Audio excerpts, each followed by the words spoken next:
আবু বকর সিদ্দিক রাদিয়াল্লাহু তাআলা আনহুর উমরকে ডেকেছেন, ডেকে বলছে, উমর আমার কাছে আসো। বলে কি হচ্ছে? বলছে আসো, দুজনের নেকি বদলা বদলি করি। সুবহানাল্লাহ, জোরে বলেন। এটা বিরাট কথা নাই? আবু বকর বলছে, উমর তোমার নেকি আমার দাও, আর আমার নেকিটা তুমি নিয়ে নাও, দুজনের নেকি কি করব? বদলা বদলি করব। আবু বকর সিদ্দিক রাদিয়াল্লাহু তাআলা আনহুর কথা শুনে ওমর বড় খুশি হয়ে গেলেন, কারণ এক ওলির খবর আরেক ওলি জানতে পারে। সুবহানাল্লাহ বলবেন না? ওলি আল্লাহর খবর ওলি আল্লাহ জানে। ওমর তো বড় খুশি হয়ে গেছে যে আজকে আমার ভাগ্য বড় করে নেব, আবু বকরের নেকি আমি নেব, আর আমার নেকি আবু বকরের দিয়ে দেব। আবু বকর বলেন, এসো নেকি বদলা বদলি করি। ওমর ডাকতে পারেন, ভাই আবু বকর আমি খুশি হয়ে গেছি, তবে একটা শর্ত হলো আমার। কেন তুমি আমার নিতে চেয়েছো বলো? আবু বকর বলেন, ওমর তুমি গুনাহ করেছো বেশি, আর তুমি তওবা করার কারণে তোমার নেকি হয়ে গিয়েছে বেশি। কারণ উমর যখন গুনাহ করেছিল তখন উমর ছিল জাহেল, মূর্খ, বুঝতো না, অন্ধকারের মধ্যে ডুবেছিল। রাসূলের কাছে কালেমা পড়ার কারণে জিন্দেগিতে গুনার বাতাস লাগাই না।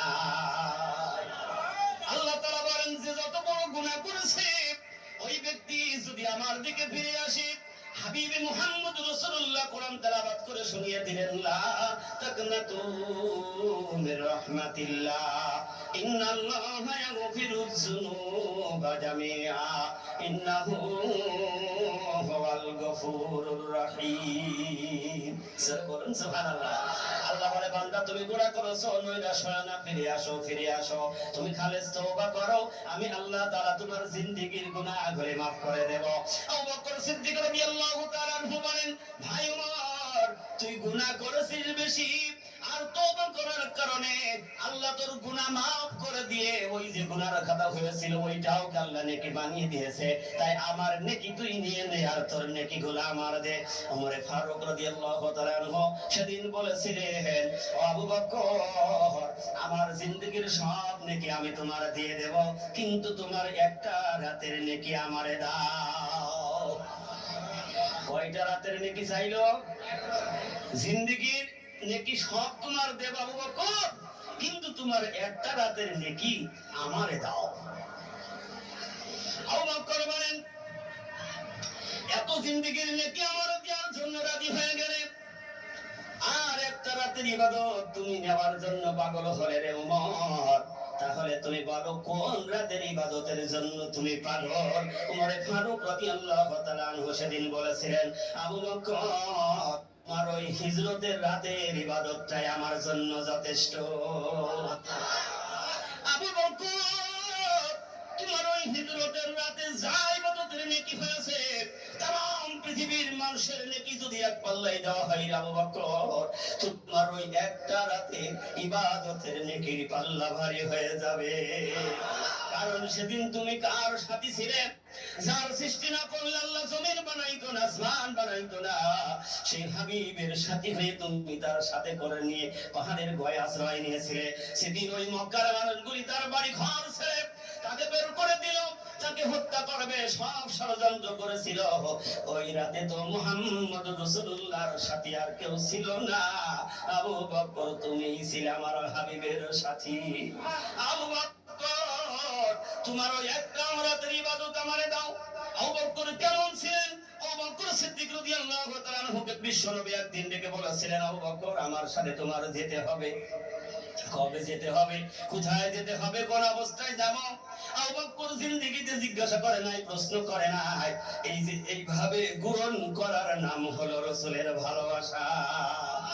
আমরা ভালোবাসি, সারা বছর পরে রবিউল আউয়াল মাস পাবো, একটু ওই মিলাদ সিম্পোজিয়াম, ওই জলসা ফলসা এই সমস্ত করব, আর রাসূলের ভালোবাসা দেখাবো। সারা বছর নামাজ নেই, রোজা নেই, আল্লাহ বরকতের চিন্তা নেই, হারামের কোনো তমিজ নেই, আছে না নাই? কথা বলেন না কেন, আছে না নাই? এটা রাসূলের ভালোবাসা হইতে পারে না। রাসূলের ভালোবাসা তাকেই বলা যায় সর্বক্ষণ যিনি রাসূলের অনুগত্য করে, তার আদর্শই নিজের জীবনটা পরিচালিত করে। তাই জামানার মুজাদ্দিদ হযরত মাওলানা সিবি মুর্তাজান গাজী রাহমাতুল্লাহ আলাইহি নিজেকে আত্মশুদ্ধি অর্জন করার জন্য 4টা সবক পৃথিবীর মানুষের দিয়েছে। আশ্বাস বলে দিচ্ছি। আবু বকর রাসূল শুধু বললেন, সেই দিন থেকে আবু বকর তার সামানা নিয়ে রেডি হয়ে গেলেন, যা দরকার নিজের ব্যক্তিগত প্রয়োজনের জন্য রেডি হয়ে গেলেন। কেমন ভালোবাসতেন রাসূলকে, আমরাও ভালোবাসি। আবু বকর রেডি হয়ে গেলেন। ওই দিন থেকে রাতেও আর বিছানার মধ্যে ঘুমায় না। আবু বকর মনে মনে বলে, আল্লাহ আমার হাবিব বলে 6 মাস পর্যন্ত আবু বকর বিছানায় পিঠ লাগায়ে ঘুমায় না। এরপরে ব্যাগ সামানা নিয়ে 40 দিন হিজরতের 40 দিন আগ থেকে ব্যাগ পিটি বাঁধিয়ে নিয়ে দরজায় দাঁড়িয়ে থাকতেন। সুবহানাল্লাহ বলেন। কারণ নিশ্চয় আবু বকরের অন্তরের মধ্যে হয়তো বলতো যে আল্লাহর হাবিব আমার কখন এসে ডাক দেবে, এই তামান্না। কারণ যে যাকে ভালোবেসেছেন ওই ভালোবাসার মর্ম সে বুঝতে পারে, ঠিক না বেঠিক? আবু বকর রাসূল দরজায় এসে শুধু একটু লক করে বলেন, আবু বকর। সাথে সাথে সালাম দিলেন, আসসালামু আলাইকুম ইয়া রাসূলুল্লাহ, হাবিবাল্লাহ আমি রেডি আছি। সুবহানাল্লাহ জোরে বলেন। আল্লাহর হাবিব বলেন, আবু বকর রে তুমি কি ঘুমাওনি? একটা ডাকি তুমি বেরিয়ে পড়লে।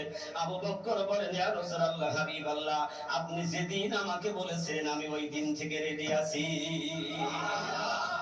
আমরা রেডি থাকি, ঠিক না বেটি? কথা বলুন না কেন? রাগ হচ্ছে আপনাদের? কষ্ট হচ্ছে? ঘড়ি দেখছি বারবার, ব্রেক করে দেবেন ইনশাআল্লাহ। আল্লাহর হাবিব বিশ্বনবী আবু বকরের সাথে নিয়ে রওনা করলেন।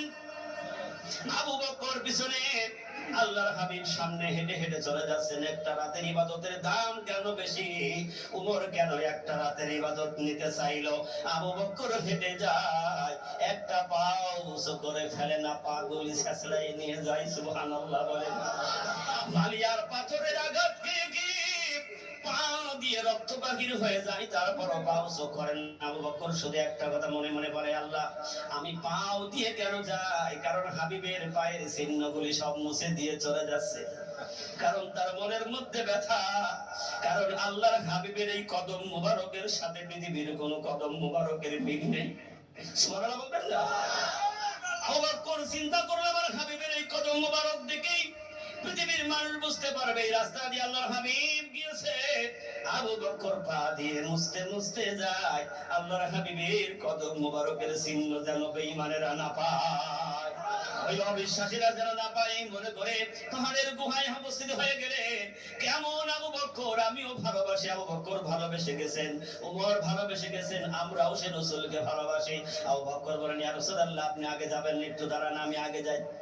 এত রাস্তা আগে করে নিয়ে গেলেন, পাহাড়ের গুহার কাছে গিয়ে বলেন, ইয়া রাসূলুল্লাহ আপনি একটু দাঁড়ান, কারণ জানা নাই আমার ওই গুহার মধ্যে অনেক আবর্জনা ময়লা থাকতে পারে। আল্লাহু আকবার বলেন। আবু বকর তার গায়ের জামা দিয়ে গুহাটা বাড়ি দিয়ে পরিষ্কার করলেন। পরিষ্কার করার পরে দেখলেন অনেকগুলি গর্ত। গর্তগুলি আবু বকর নিজের পাগড়ি মুবারক ছিঁড়ে ছিঁড়ে বন্ধ করলেন। পাগড়ি শেষ হয়ে গেল, একটা গর্ত বাকি আছে। কি দিয়ে বন্ধ করবেন? নিয়ত করে নিলেন, আমি যখন বসবো আমার পাও দিয়ে গর্ত বন্ধ করে রাখবো, না জানি এই পাহাড়ের কোন বিষধর বিশ্ব এসে আমার রাসূলকে আক্রমণ না করে। সুবহানাল্লাহ বলেন। আর অনেক মানুষ এই রাসূলকে গালি দেয়, মানুষ আছে না নাই? রাসূলের নামে যুদ্ধের গুনাহ করে, কেমনে আমার বুঝাসে না? যেই হাবিবকে সৃষ্টি না করলে পৃথিবী আমার আল্লাহ বানাইতো না। মানুষ সেই রাসূলের সাথে যুদ্ধ করার গুনাহ করে, এই রাসূলের সাথে যুদ্ধের গুনাহ করে, আল্লাহর সাথে যুদ্ধের গুনাহ করে। এরা দুনিয়ায় কারো? আপনারা বলেন। রাসূলের সাথে যুদ্ধের গুনাহ, আল্লাহর সাথে যুদ্ধের গুনাহ হলো সুদের বড় গুনাহ। এই মানুষ আছে না নাই? এরকম মানুষ নামাজে আছে না নাই? কথা বলেন না কেন? নামাজ পড়ে আবার সুদের কারবারটা ঠিক রাখে। নামাজ পড়ে অনেক টাকা ব্যাংকে রেখে দিয়ে এখন আর সুদ খাবো কথা বলে না, ও বলে ইন্টারেস্ট খায়। কি খায়? এটা কি খায়? আবার বলে লাভাংশ খায়। কি বলেন? সব আছে না নাই? কিন্তু সুদ কথাটা ও সমাজের লোক সবাই বোঝে, এই জন্য সুদ আর বলে না, বলে ইন্টারেস্ট, লাভাংশ। ঠিক কিনা বলুন? আস্তে আস্তে সব ওটাও জেনে যাচ্ছে, ঠিক কিনা বলুন? হাবিব মুহাম্মদ রাসূলুল্লাহ দাঁড়িয়ে আছেন। আবু বকর বকর গুহা পরিষ্কার দেখে এসে বললেন, ইয়া রাসূলুল্লাহ, এবার ওখানে যেতে হবে। জমিন থেকে গুহাটা অনেক উঁচু ছিল, কোনো সিঁড়ি ছিল না। আল্লাহু আকবার বলেন। উমর কেন? একটা রাতের ইবাদতের কাঙ্গাল, কোনো সিঁড়ি নেই। এখন হাজিরা যারা যায় এরা এখন সিঁড়ি দিয়ে ওঠে। হাজী সাহেব কি দিয়ে ওঠে? পাথর কেটে এখন ধাপ বানিয়েছে। কিন্তু রাসূল যখন ওই গুহায় আশ্রয় নিয়েছিলেন তখন ওখানে ওঠার কোনো লাইন ব্যবস্থা ছিল না। আবু বকর চিন্তা করেন, আমার হাবিব উঠতে গিয়ে যদি কষ্ট পাই। আবু বকর রাসূলের উত্তরসূরি ভালোবাসতেন। আবু বকর বলেন, ইয়া রাসূলুল্লাহ, হাবিবাল্লাহ, সারা রাত হেঁটে আপনি ক্লান্ত হয়ে গিয়েছেন, দুর্বল হয়ে গিয়েছেন, আপনি কষ্ট করবেন আর আমি আবু বকর সহ্য করব, হবে না।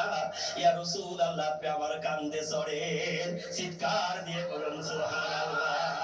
আবু বকর সিদ্দিক রাদিয়াল্লাহু তাআলা রাসূলকে কাঁধে করে নিয়ে, শিশু বাচ্চার মতো ঘাড়ে করে নিয়ে কষ্ট করে নিজে গুহার মধ্যে রাসূল হাবিবকে তুলে দিলেন। আল্লাহু আকবার বলেন। আর জঙ্গি প্রাণীরা তারা শুধু ভেবেছে আল্লাহ তাআলা জমিনে রাহমাতাল লিল আলামিন পাঠাবে। কুল কায়নাত শুনে গেছে, সবাই অপেক্ষায় আছে কোন দিন রাহমাতাল লিল আলামিনের সাথে দেখা হবে। পাহাড়িয়া গুহার একজন বড় অজাগার প্রাণী সাপ, তিনিও শুনেছেন রাহমাতাল লিল আলামিন। তিনি খবর পেয়েছেন তিনি নাকি হিজরত করে মদিনায় আগমন করছে। সুবহানাল্লাহ, জোরে বলেন। মদিনায় আগমন করবে, অপেক্ষায় আছে। আল্লাহর হাবিবের সঙ্গে এক নজর দেখা করব, কারণ তিনি শুনেছেন যিনি রাসূলের এক নজর দেখেছেন তার জন্য জাহান্নাম হারাম হয়ে যায়। সুবহানাল্লাহ, জোরে বলেন। রাসূলকে যারা এক নজর জান প্রাণ দিয়ে দেখেছে তাদের জাহান্নাম হারাম হবে, তাদের জন্য আল্লাহ জান্নাত দিয়ে দেবে। ও চিন্তা করেছে আমার হাবিবকে আমি এক নজর দেখব, আমার হাবিব যদি না হতো আমি সাপ দুনিয়ায় হইতাম না। পাহাড়ের গুহায় যে আসবে ও খবর জানে, অপেক্ষায় বসে আছে, কিন্তু দেখা করার জন্য যাবে। যাই দেখছে আবু বকর পা দিয়ে গর্ত বন্ধ করে রেখেছে। এখন ওর রাগ হয়ে গিয়েছে একদম 16 ডিগ্রি। চেনেন তো 16 ডিগ্রি? 16 ডিগ্রি চেনেন? এত রাগ, বারবার কি করছে? আবু বকরের পায়ের উপরে ওর দাঁত দিয়ে দংশন করছে, বিষ প্রয়োগ করছে যে ব্যথা পাইলে পাঠান দেবে, আর ওই ফাঁকে আমি আল্লাহর হাবিবের সাথে দেখা করব। জোরে বলুন না সুবহানাল্লাহ। আবু বকর মরে গেল পা সরাবে? কথা বলেন না কেন? কার জন্য পা দিয়ে রেখেছেন? নিজের জীবনের মায়া করেনি, জানের মায়া করেনি, সম্পদের মায়া করেনি, বিবি বাল বাচ্চার মায়া তারা করেনি। তারা একমাত্র ভালোবেসেছেন হাবিব মুহাম্মদ রাসূলুল্লাহ সাল্লাল্লাহু আলাইহি ওয়াসাল্লামকে। জোরে বলুন না সুবহানাল্লাহ। আবু বকর পা সরাই না, বিষের যন্ত্রণায়। মানুষের সবার শরীরের মধ্যে বিষ আছে, ব্যথা আছে, বেদনা আছে, রক্ত আছে। বিষের যন্ত্রণায় সারা শরীর জর্জরিত হয়ে গেছে। আবু বকরের চোখ দিয়ে এক ফোঁটা পানি পড়ে গিয়েছেন। আর ওই অবস্থায় আখেরি জামানার পয়গম্বর বিশ্ব নবী আবু বকর সিদ্দিকের গরুর উপরে মাথা দিয়ে একটু আরাম ফরমাচ্ছিলেন। সুবহানাল্লাহ। এক ফোঁটা চোখের পানি যখন আল্লাহর হাবিবের মুখের উপরে পড়ে গেছে, আল্লাহর হাবিব ঘুমিয়েছিলেন, ঘুম ভেঙে গেল। তাকিয়ে দেখেন আবু বকরের চোখে পানি। রাসূল ডাক দিয়ে বলেন, আবু বকর রে, তোর চোখে পানি গেল, বাড়ির কথা মনে পড়ে গেছে নাকি রে আবু বকর? মা বাবার প্রতি মায়া লেগে গেছে নাকি? স্ত্রী পুত্রের কথা মনে পড়ে গেছে নাকি রে আবু বকর? কান্দিস কেন? আবু বকর কেঁদে কেঁদে বলেন, ইয়া রাসূলুল্লাহ, হাবিবাল্লাহ, যেদিন আমি আপনার কাছে কালেমা পড়েছি ওই দিন থেকে আমার মা বাবা, আমার স্ত্রী পুত্র, আমার সম্পদ, আমার বিবি, এমনকি ইয়া রাসূলুল্লাহ, ইয়া হাবিবাল্লাহ, আমার কলিজার চাইতে আমি আপনারে বেশি ভালোবাসি। ইয়া রাসূলুল্লাহ, আমি কান্দি না, কারণ বিষের যন্ত্রণায় চোখ দিয়ে একটু পানি পড়ে গেছে, সাপে আমারে বারবার দংশন করছে। সুবহানাল্লাহ, জোরে বলেন। আল্লাহর হাবিব বিশ্বনবী মুহাম্মদ রাসূলুল্লাহ সাল্লাল্লাহু আলাইহি ওয়াসাল্লাম বলে, আবু বকর পাঠান দে। সুবহানাল্লাহ, জোরে বলেন। আবু বকর পাঠান দিলেন। আল্লাহর হাবিব বিশ্বনবী তার মুখে একটু এক ফোঁটা লালা লাগিয়ে দিলেন, একটু থুতু মুবারক লাগিয়ে দিলেন। আবু বকর ধরেন, এমন হয়ে গেল যেমন আগুনের উপরে পানি দিলে আগুন লেগে যায়। রাসূলের এই থুতু মুবারক আমার পায়ে লাগানোর সাথে সাথে আমার সারা শরীরের বিষগুলি সব পানি হয়ে গেছে।